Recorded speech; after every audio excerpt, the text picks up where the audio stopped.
avec un grand programme de Planète des Affaires. Nous vous invitons à quitter la planète Terre pour vous promener sur la planète des affaires, celle des entrepreneurs. Et bienvenue dans votre émission préférée, Planète des Affaires. Je suis Merdi Bitibou, très heureux de vous recevoir aujourd'hui. Aujourd'hui, nous allons parler de l'entrepreneuriat numérique avec un garçon de Goma qui excelle dans ces domaines-là. Et voilà déjà pour notre première rubrique, nous allons essayer de vous poser encore la question comme nous le faisons d'habitude. Dans le deviner quoi, deviner qui. Aujourd'hui, nous allons deviner qui. Parmi les entrepreneurs de la province du Nord Kivu, qui est beaucoup plus le plus fortuné. C'est à vous de nous écrire sur notre numéro affiché sur le bas de votre écran. Nous serons très ravis de vous lire. Vous allez nous dire qui est l'entrepreneur le plus fortuné selon vos convictions, selon ce que vous voyez dans la province du Nord Kivu. Qui serait l'entrepreneur le plus fortuné? Et voilà que nous allons déjà entrer dans le vif de notre sujet. Nous vous suggérons de nous écrire sur notre numéro, sur message ou bien sur WhatsApp. Nous sommes toujours disponibles et très en ligne pour vous lire. Et voilà, nous allons maintenant entrer dans le vif de notre sujet aujourd'hui qui est l'entrepreneuriat numérique. Un sujet que nous allons aborder avec un jeune des Goma, comme je l'ai dit tantôt. Et au nom, il s'appelle Victoire Choukourou, le CEO de l'entreprise qui porte le même nom. Monsieur Victoire Choukourou, bonjour et bienvenue. Merci beaucoup, bonjour. Voilà, nous sommes très ravis, les téléspectateurs de la Hope Channel Télévision sont très ravis de recevoir Monsieur Victoire et pour parler de l'entrepreneuriat numérique. On se retrouve à un endroit, à un moment où le numérique excelle dans l'entrepreneuriat, le numérique excelle et même au-dessus de tout. Et également, on se pose la question de savoir qu'est-ce que le numérique va apporter à la ville de Goma, qu'est-ce que le numérique va apporter dans le secteur numérique ou bien dans le secteur entrepreneurial de Goma. Et dans ce même optique, nous allons d'abord entrer dans le vif de notre sujet avec Monsieur Victoire. Et avant d'abord de parler de lui, de qui il est, nous aimerions d'abord faire un point sur la pénurie d'électricité à Goma et savoir quel est son mot sur ça. À Goma, on a fait une semaine avec manque d'électricité. Quel est votre mot, vous, en tant qu'entrepreneur, sans d'abord parler du numérique? Ah oui, bonjour, bonjour et bonjour à tous les téléspectateurs de Hope Channel TV. Bonjour. Je suis content que vous me recevez aujourd'hui dans cette émission. En fait, vous avez dit qu'il ne faut pas que je me présente et qu'on parle d'abord du courant de l'électricité chez nous à Goma. Parlons de ça en tant qu'un entrepreneur de Goma, juste sans parler du numérique. Parlez d'abord du pénurie d'électricité. Ah d'accord, merci beaucoup. En tant que jeune entrepreneur et vraiment dans le secteur du numérique, en fait, nous heurtons à beaucoup de difficultés, plus particulièrement celle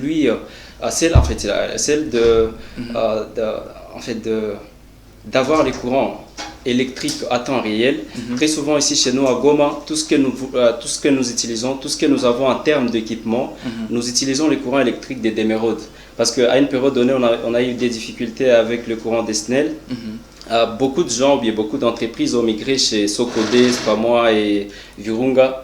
Alors, lorsqu'il y a coupure de l'électricité, comprenez que ça perturbait en fait toutes les activités, que ça, non seulement dans le numérique, mais aussi dans les secteurs de production. Même au ménage, en tout cas, même dans le ménage et tout. En tout cas, c'est quelque chose qui a perturbé tout le monde sur tous les aspects. Mais gloire à Dieu, je crois il y a un message que j'ai reçu depuis hier, qu'il y a les courants qui s'est rétabli. Et donc, je crois que les gens peuvent encore...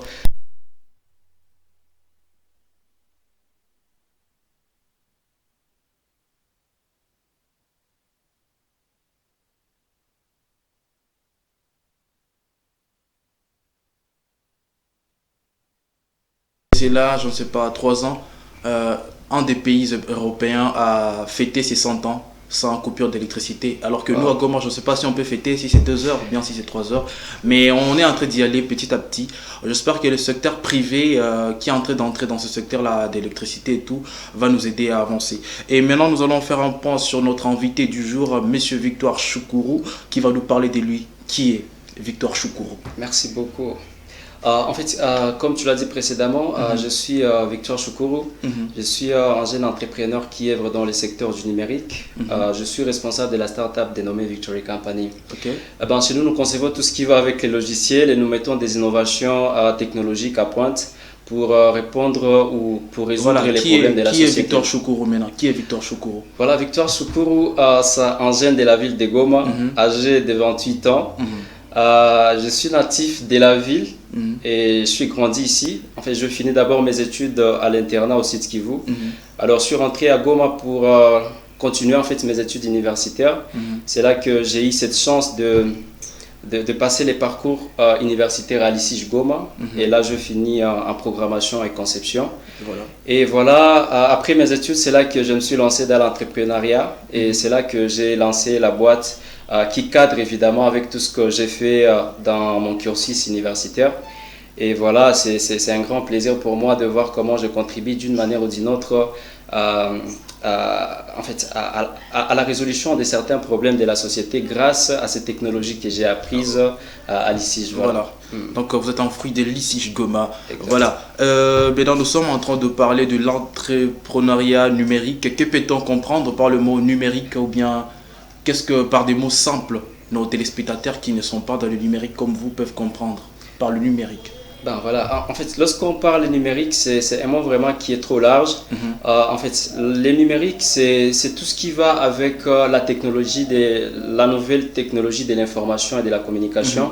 Et donc là, on voit tout ce qui va avec nos appareils qui sont d'actualité à nos jours.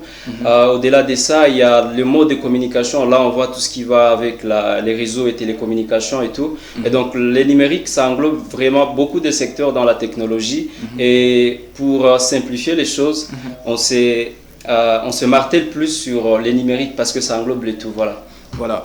Et maintenant, on peut observer la RDC aujourd'hui parmi plusieurs pays d'autres. Que peut-on dire sur le numérique par rapport à d'autres pays? Que peut-on dire sur le plan du numérique? Est-ce que la RDC avance dans le numérique ou bien est toujours en train de stagner? Ben voilà, là je ne sais pas si ça serait une accusation pour d'autres pays. Non, c'est votre observation. En fait, c'est partant en fait, de l'expérience que j'ai connue quand j'étais à Nairobi le mois passé. Arrivé à Nairobi et ils utilisent 5G. Et ici chez nous, à l'heure où on parle avec toi, je crois si tu vérifies votre RT, vous utilisez 3G et vous montez en 4G difficilement. Et donc comprenez que d'abord sur le plan technologie, la RDC a encore un grand travail à faire, mais il y a quand même beaucoup de gens, il y a ces jeunes innovateurs qui sont dans les secteurs du numérique, qui essaient de mettre des technologies à pointe. Et on espère très bien que dans les jours qui vont suivre, la RDC pourra figurer sur la liste des pays africains qui font la fierté dans les secteurs du numérique. Mais il y a toujours ces grands problèmes auxquels nous nous heurtons.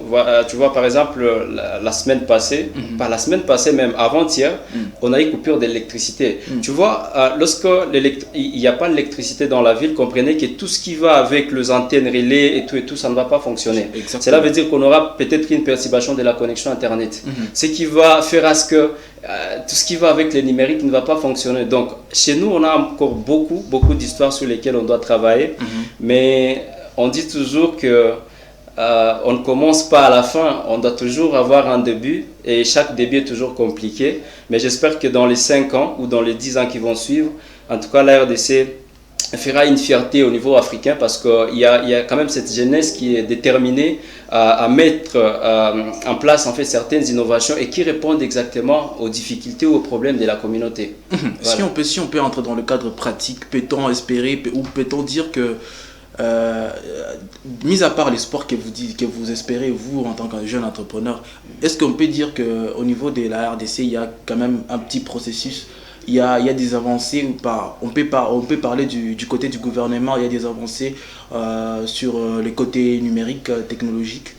Ben, en fait, sur le côté gouvernement, en tout cas, je ne saurais pas vraiment donner avec certitude parce qu'à une période donnée, on a remarqué que le gouvernement congolais ne s'impliquait pas vraiment à fond dans l'histoire de la nouvelle technologie ici chez nous. Mais avec le temps, on a remarqué qu'il y a certains programmes qui ont été initiés par la Banque mondiale et les gouvernements congolais pour appuyer les jeunes entrepreneurs dans les cadres de booster leurs affaires et voir comment ces jeunes peuvent contribuer d'une manière ou d'une autre à la réduction des taux de chômage dans notre zone, mais aussi concrétiser ces différentes solutions qui doivent répondre aux problèmes de la communauté. Alors, je pense qu'il y a les gouvernements congolais qui ont encore beaucoup à faire, parce que si je peux partir d'un petit exemple qui est c'est pas moi concret. Il y a un jeune qui a son petit moyen pour se lancer dans les affaires, mais quand il lance sa boîte directement, il y a les gouvernements qui viennent structurer l'argent. Il doit payer les taxes, il doit payer blablabla, il doit payer ses agents et tout. Et tu vois que avec toutes ces pressions au départ, il n'y a pas des inputs qui entrent en fait dans l'entreprise. Ça démoralise en fait l'entrepreneur. Et lorsque tu vas faire l'analyse c'est pas moi, de la majorité des jeunes qui se lancent dans les business, en tout cas, la plupart d'entre eux ne font pas plus de 3 ans. En tout cas, c'est prouvé scientifiquement. La plupart des startups africains, pas seulement congolais, mais africains, ne dépassent pas 5 ans.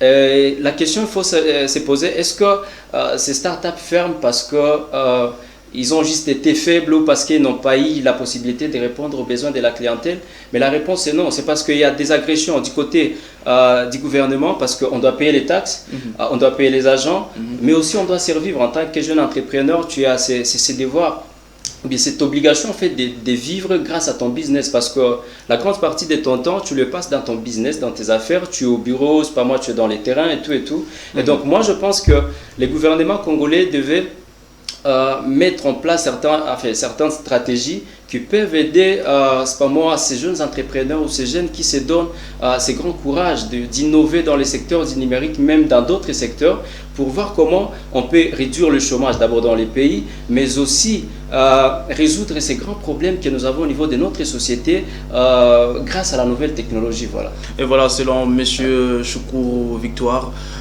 pour lui, le gouvernement fait quelque chose avec des partenariats avec la Banque mondiale et tout, mais ce n'est pas assez, parce qu'il y a aussi des tracasseries fiscales qui sont là de l'autre côté, ce qui ne permettent pas l'épanouissement ou bien le développement du secteur entrepreneurial, surtout dans le numérique.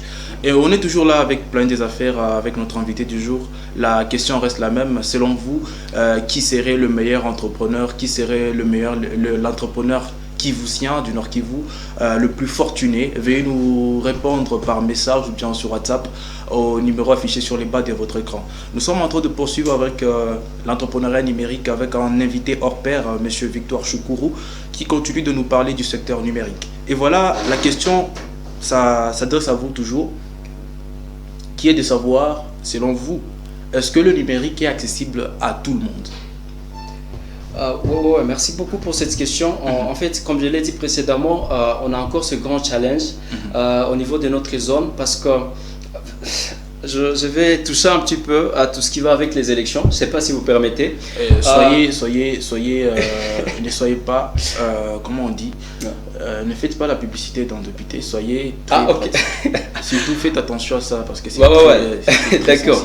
En fait, pour ce qui est des élections qui arrivent bientôt, on a signalé qu'il y a 2 machines à voter qui vont venir, en fait, qui vont permettre en fait à la population d'élire en fait les différentes personnalités qui pourront diriger les pays. Moi je me dis, par exemple dans le Massissi ou par exemple dans le Walikale, voilà. Quand tu arrives là-bas, il n'y a même pas la connexion internet pour Orange, que ce soit pour Vodacom, même tous les autres réseaux qu'il y a ici chez nous. Alors la question qu'on doit se poser, est-ce que ces gens-là, comment ils vont voter? Comment ces gens-là vont accéder à ces ressources numériques pour répondre à un devoir en tant que citoyen congolais? Vous voyez. Alors chez nous, en RDC, de manière un peu globale, le numérique n'a pas encore percé, je dirais, toutes les zones. Et là où on voit, où là on sent la présence du numérique, c'est dans des villes, par exemple la ville de Kinshasa, quand vous voyez la ville de Goma, voir aussi par exemple la ville de Lubumbashi, et il y a aussi d'autres villes de la République, là où on sent vraiment qu'il y a une très bonne condition de viabilité du numérique. Mais quand vous percez dans les zones les plus reculées, dans le village et tout, vous comprenez que là les choses ne marchent pas. À l'heure où je vous parle, j'étais dans une expérimentation d'une solution qu'on a développée qui aide en fait les creuseurs miniers, qui aide à réduire le taux de mortalité dans les mines.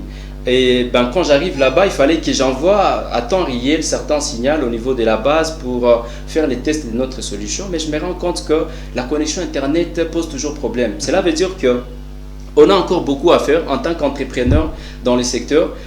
Il y a encore en fait des zones qui sont encore vides dans lesquelles on peut investir. Et c'est avec l'appui du gouvernement congolais, mais aussi avec le courage que nous avons et avec le peu de moyens qu'on peut avoir en tant qu'entrepreneur, qu'on peut d'une manière ou d'une autre résoudre ces problèmes. Et à l'heure où on parle, je dirais vraiment que 40% de la zone congolaise, je dirais, elle est beaucoup plus pénétrée par la connexion Internet, mais l'autre 60%, vous comprenez que c'est quand même énorme. Il y a encore un grand travail à faire. Et c'est avec l'effort de tous ces entrepreneurs, tous ces jeunes qui ont encore cette ambition d'innover dans les secteurs du numérique et qui ont besoin de résoudre les problèmes de la communauté, que nous devons nous investir dedans et voir comment on peut résoudre ces problèmes. Voilà, c'est un très bon message que vous lancez pas seulement aux autorités, mais aux jeunes également. Mais la question serait beaucoup plus adressée dans les cadres pratiques. Est-ce que le numérique est accessible à tout le monde? Parce que vous avez parlé des Walikale et des Massissi et de tout ce qui va avec. Moi, je veux vous poser la question de savoir, est-ce que la personne qui est à Massissi, souvent on peut parler de Kamituga, voilà. Okay. À Kamituga, il y a des minéraux. Okay. Les jeunes qui sont de ces côtés-là touchent de l'argent facilement avec des minéraux et ils n'ont pas le temps d'aller à l'école. Okay. Et quand tu n'es pas élève, étudiant, tu n'as pas eu accès aux études, ça devient difficile pour toi d'accéder au numérique. Parce que le numérique, les prérequis sont c'est qu'on te donne à l'école. Maintenant, selon vous, est-ce que c'est vraiment accessible à tout le monde ou bien il faudrait réinventer la roue ou bien enseigner encore ces personnes-là qui ne sont pas à la base d'utiliser le numérique? En fait, partant en fait, de ces contextes, je dirais que le numérique congolaise, en tout cas pas vraiment à 100%. Et très souvent, je me rappelle en fait, lorsqu'on était encore étudiant, il y a le professeur qui nous disait toujours, lorsque vous développez une solution numérique, cherchez à tout prix que ça soit une solution très simple à utiliser, que ça soit quelque chose qui peut être facilement manipulé par quelqu'un sans même l'apprendre. Je vais te donner un exemple qui est un peu typique. La première fois, lorsque vous avez téléchargé WhatsApp, en tout cas, je suppose que personne n'a été derrière ton clavier pour te dire message et tout. Donc, cela veut dire que il y a cette déontologie informatique qui nous oblige en fait de développer des solutions pour que même la personne la base de la base classe soit à mesure d'utiliser en fait la solution. Parce que lorsque vous développez des solutions qui sont complexes et qui ne sont pas vraiment adaptées au contexte local, comprenez que la solution n'aura pas de durabilité et ça sera vraiment compliqué. Mais partant aussi du contexte que vous venez de soulever là-bas, la majorité de la jeunesse n'a pas eu la chance d'aller au cours, d'aller à l'école, et donc ça devient compliqué. Il y a la langue anglaise.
Bienvenue dans toujours l'émission Plan des affaires. Nous sommes en train de parler de l'entrepreneuriat numérique. Voilà, que nous étions en train de poser la question de savoir si le numérique peut nous aider à évoluer. Si c'est pour tout le monde, il y a M. Victoire qui nous disait ce n'est pas vraiment pour tout le monde, mais il y a une possibilité que le gouvernement puisse nous permettre d'accéder au numérique avec l'éducation. D'ailleurs, il a salué la gratuité de l'enseignement qui est en train de faire face à ces problèmes-là.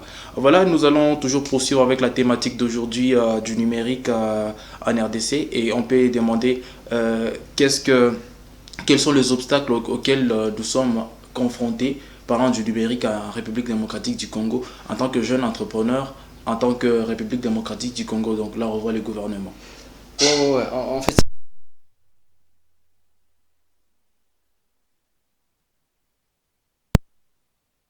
la première des choses, le numérique, en fait, c'est une histoire qui n'est pas trop d'actualité dans notre région. Et lorsqu'un jeune peut se réveiller aujourd'hui, se dit je me lance dans ces secteurs, j'ai quelque chose à faire dans ces secteurs. S'il doit chercher un investisseur, s'il doit chercher quelqu'un qui doit investir dans ses business, comprenez que ça sera compliqué parce que la personne ne va pas comprendre l'idée de la personne. Et donc le jeune est dans l'obligation de se lancer avec ses propres moyens, ses propres fonds. Et lorsqu'il y aura des résultats de son business ou de son produit, c'est là que les gens commenceront à être intéressés et diront ah ben là on peut investir dans ces trucs, est-ce qu'on peut soutenir ces gars et tout. Mais la majorité des jeunes, leur business tombe en faillite juste parce qu'ils n'ont pas eu les gens qui comprennent en fait leur philosophie, leur façon de faire les choses, et ça devient compliqué. Et au-delà de ça, il y a le deuxième aspect sur lequel même on parlait précédemment, les courants électriques ici chez nous, ou la connexion Internet. La connexion Internet n'a pas encore touché toutes les couches en fait de la population. Et lorsqu'il s'agit de solutions qui doivent être accessibles grâce au numérique, ça devient compliqué pour d'y accéder. Cet après-midi même, avant de venir dans l'émission, je venais de passer à la banque pour faire les retraits de l'argent que je devais envoyer à quelqu'un en Nairobi. Mais malheureusement, j'arrive là-bas, il n'y a pas d'e-cash. À un moment donné, on me dit il n'y a pas la connexion Internet. Vous comprenez que ça perturbe les choses lorsqu'il n'y a pas la connexion Internet et lorsqu'il n'y a pas les courants électriques. Aussi, il y a un autre aspect peut-être sur le plan financement, parce que généralement, lorsqu'il y a un jeune qui a une solution innovante dans les secteurs, dans n'importe quel secteur, si les gouvernements trouvent en fait le courage ou, c'est pas moi, l'utilité de cette solution dans la communauté, en tout cas, ils donnent le coup de pouce pour permettre à l'entrepreneur d'avancer. Mais ce qui n'est pas généralement le cas ici chez nous, l'entrepreneur doit galérer pendant 3 ans, 4 ans ou 5 ans même, et à la fin des comptes, peut-être il va se fatiguer, il laisse tomber parce que, c'est pas moi, un jeune qui a 20 ans, il lance son business et puis 5 ans, il bosse sur son produit, ça fait déjà 25 ans, encore 5 ans, c'est qui fait 10 ans, il a 30 ans, il n'a pas 10 000 $ qu'il doit aller verser comme d'autres chez la femme qui doit épouser. Donc comprenez que l'entrepreneur sera là en train de réfléchir comment stabiliser sa vie, comment stabiliser la vie de la famille, mais quel business qui tourne pour garantir à tout ça. Donc il y a encore vraiment beaucoup de challenges, surtout dans les secteurs du numérique. En tout cas, c'est un secteur qui fait peur d'abord à la plupart des gens, et beaucoup de boss, beaucoup de gens dans notre communauté n'arrivent pas à comprendre les numériques c'est quoi. Donc on a encore beaucoup à faire, on a un grand travail encore à mener, on a encore un grand combat à mener, pardon, et je crois que ça ne sera pas pour longtemps parce que il y a cette jeunesse qui est déterminée à faire face aux différents challenges qui se manifestent en fait sur ces chemins-là. Mais on espère que dans les 5 ans ou dans les 10 ans qui vont suivre, les différentes solutions que nous sommes en train de développer aujourd'hui pourront être une référence en RDC, mais aussi en Afrique, vous voyez. Voilà, du coup, quand vous parlez du numérique qui n'est pas vraiment beaucoup apprécié, ou bien beaucoup de jeunes ne se lancent pas dans le numérique, il y a une question que je vais vous poser à laquelle vous allez me répondre oui ou non. J'ai lu quelque part dans un article que le numérique domine le monde d'ici 2030. Selon vous, c'est vrai ou c'est faux? C'est vrai. Voilà, donc en disant que c'est vrai, donc c'est déjà un message à lancer à nos jeunes entrepreneurs qui nous suivent chez eux à la maison. vraiment de se lancer dans ce domaine-là, parce que quand ça va dominer le monde, c'est eux qui seront, c'est eux qui vont dominer le monde. Et nous allons finir notre émission, mais en rappelant d'abord la question du jour dans les Devinez quoi, Devinez qui. La question de savoir, au Nord Kivu, selon vous, pensez-vous être l'homme le plus riche, ou bien on peut dire le plus fortuné au Nord Kivu? Selon vous, c'est un sondage. Répondez-nous sur notre numéro, se trouvant sur le bas de votre écran, sur message normal ou bien sur WhatsApp. Vous pouvez également nous écrire sur nos plateformes sociales, sur Facebook, Instagram, TikTok, et voilà. Nous allons vous lire, nous serons très ravis de vous lire. Nous sommes en train de finir notre émission. Nous allons demander à M. Victoire Choukourou de nous donner son message pour la fin. Quel message vous adressez aux jeunes de Goma et quel message vous adressez au gouvernement de la République démocratique du Congo? Voilà, merci beaucoup. En fait, le message que je dois passer à cette jeunesse qui est en pleine révolution, le secteur du numérique, c'est un secteur qui est encore trop vide ici chez nous. Et pour un jeune entrepreneur qui veut se lancer dans les affaires, c'est vraiment une opportunité parce qu'on ne parle pas de l'entrepreneuriat lorsqu'il n'y a pas un problème auquel on doit apporter une solution. Donc c'est déjà une opportunité pour la majorité de la jeunesse gomatracienne, nord-kivusienne, mais aussi la jeunesse congolaise, de se lancer dans le secteur du numérique et trouver les différentes solutions qui peuvent d'une manière ou d'une autre contribuer à la résolution des problèmes de la société. Mais aussi, je passerai le message au niveau des autorités du pays, de voir comment investir beaucoup plus dans la jeunesse et surtout dans les secteurs du numérique, parce que le monde dans lequel nous sommes entrés de migrer, c'est un monde qui est connecté, c'est un monde numérisé. Et donc, si nous restons toujours dans un monde qui est, c'est pas moi, musical, un monde qui est libre, comprenez que nous serons toujours derrière, on n'aura pas d'avancée significative dans notre pays. Et donc, la jeunesse, lancez-vous dans les secteurs du numérique, c'est encore un secteur vide et qui, d'une manière ou d'une autre, on peut apporter des solutions. Et pourquoi ne pas devenir des futurs millionnaires dans ces pays grâce au numérique? Voilà. Et voilà, c'est sur ce mot que nous serons en train de vous dire merci d'avoir suivi Hope Channel Télévision, merci d'avoir suivi Plan des Affaires. Monsieur Victoire, merci beaucoup d'avoir accepté notre invitation. Merci beaucoup, monsieur. Voilà, nous allons vous dire un petit bye-bye. On se retrouve au mardi prochain. Ça a été un plaisir, Mardi Bitibou, de vous avoir présenté cette émission.